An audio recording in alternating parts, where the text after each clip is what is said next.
We're down here at Hastings on the shores of the Westernport Ramsar site, where Melbourne Water have been working with a range of partners as part of the Real Big Fish project. The aim was to restore fish habitat, so we partnered with OzFish, Bass Coast Landcare Network, Mornington Peninsula Shire and the Bunurong Land Council to help us put in over 10,000 mangrove seedlings. There are a number of benefits to restoring mangroves across Westernport. It provides important habitat for juvenile fish species.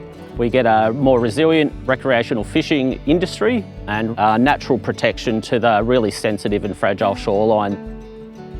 We've created this army of volunteers now who have got the understanding and the skills to help us restore these sites. And that's really led to some fantastic outcomes that we hope are just going to continue for another 5, 10, 20 years.